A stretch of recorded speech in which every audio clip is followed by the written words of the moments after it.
Yo everyone, and today in this video we're going to be busting 10 fitness myths that people are still unsure about today. So before we get started, don't forget to subscribe, turn the bell on and drop a like on the video.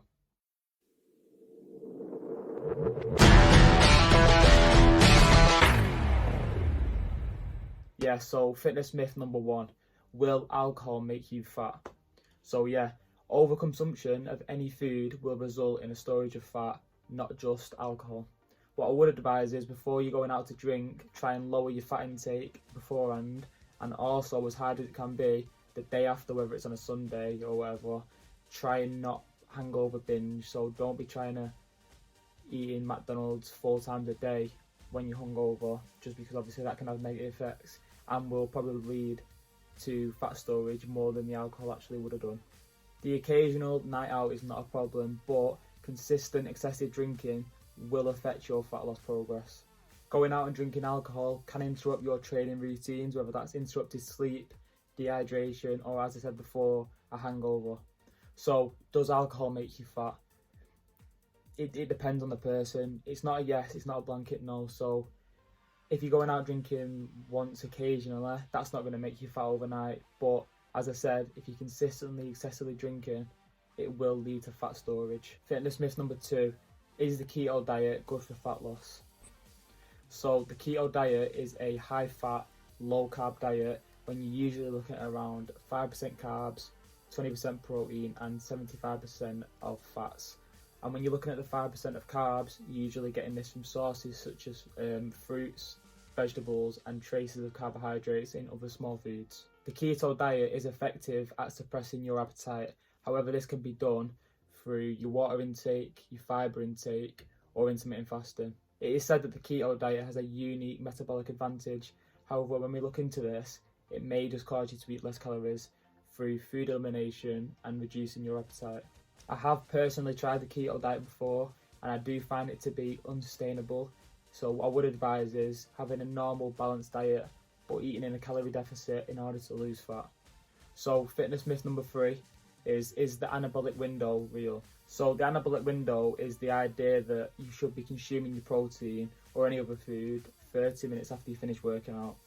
And this comes from the idea that when you work out, you are ripping your muscle fibres and then you want to quickly as possible fuel your body with the foods that will aid in the recovery of these ripped muscle fibres. There are some studies which back this up. However, there are many studies out there which show that this anabolic window has little to no effect. So when you are resistance training, you have an elevation in your muscle protein synthesis which can last up to 48 hours. In conclusion to this, do I think you should be consuming food after training? Yes. However, the anabolic window is a myth which seems like you should, after the 30-minute period, there's a cut-off point, but I do not believe in this. I believe you should be consuming protein-filled foods after training, but whether it's half an hour, it doesn't matter. Whether it's 2 hours after, an hour after, it's irrelevant as long as you're consuming the foods after you train. Fitness myth number 4 is, does weight training stunt growth? It was proposed that heavy loading on the body would cause the growth plates at the end of the bones to prematurely close. However, this proposal was only proved correct in the case of a fracture to the bone. This proposal was again proved wrong, as it was shown that stress on the bones may be beneficial for development and growth. For young children or young people, resistance training is beneficial as it can help with injury prevention and general strength, as long as the correct instructions are being provided in a safe environment. Fitness myth number 5, does fasted cardio burn more fat? Because when you wake up, your glycogen levels are low.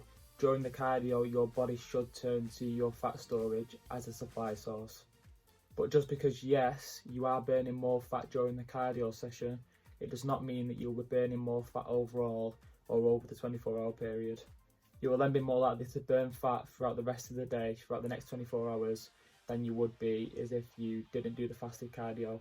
So in conclusion to that, I would say, personally, fasted cardio and fed cardio are both just as effective as one another.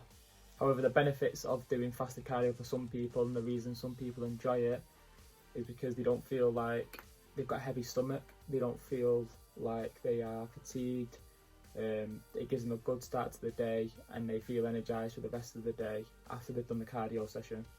Fitness myth number 6, is eating carbs before bed bad for you?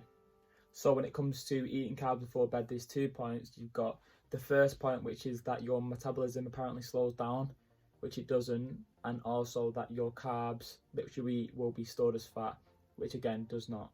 Your metabolic rate when you're asleep and when you're awake, there's such a small difference. It's 0.001 or something like that. So the idea of it slowing down when you're asleep is false and a myth.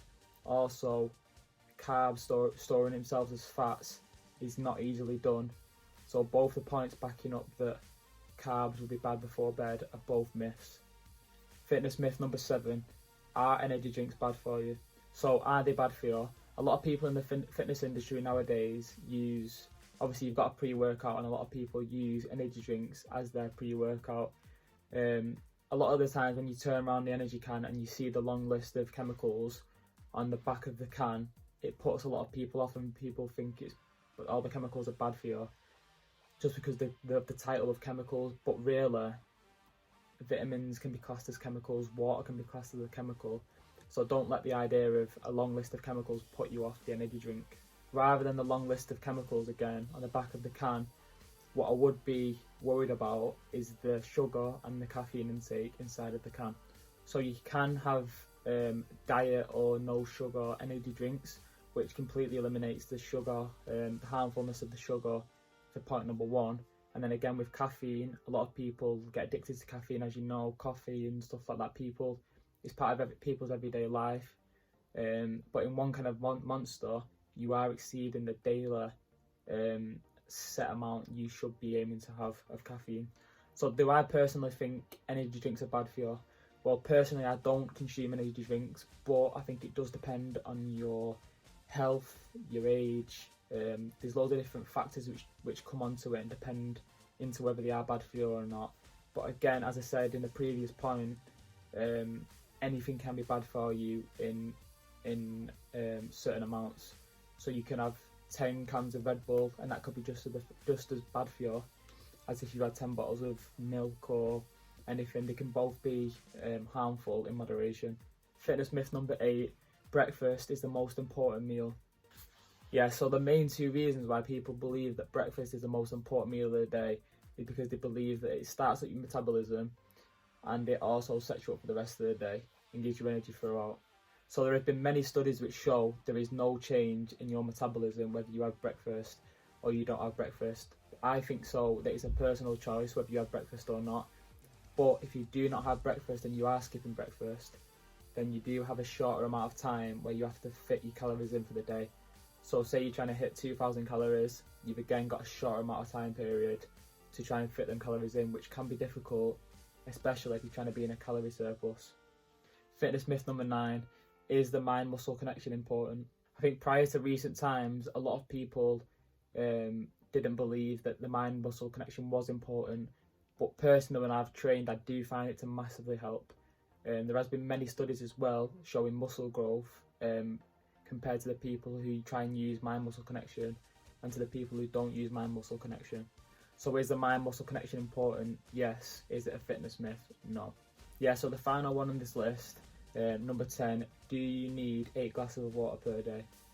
I think a lot of these points have been dependent on different factors, and again, especially with water, it depends on your size, your age, even your location, because you may live in Africa, you may live in Europe. It depends on your climate as well. There's many different factors which come down to whether or how much water you need per day. There is no set limit on how much water you need, I don't believe. I don't think that you need exactly 8 glasses a day, or else you're not going to see any progress. I try to aim for the same amount of water throughout every single day. I usually have around 3 to 4 litres. At the minute it's 4 litres. But again, it depends on different people, because if you're training more than other people, you might be sweating out more water, which you will need to replace throughout your exercise. Again, even though I said it is not important to have a specific perfect amount of 8 glasses of water, it is very important to stay hydrated. And to do this, I would usually go off thirst levels. So every time you thirst, I have a drink, and also urine levels. So you want your urine to be clear throughout the day. and that can be a good indicator of whether you're hydrated or not. Yeah, so that's 10 fitness myths busted. So if you like this sort of video and if that has helped you out in any sort of way, don't forget to comment down below, drop a like, and again, as I said at the start, subscribe to the channel and turn the notification bell on. So I'll see you lot in the next video.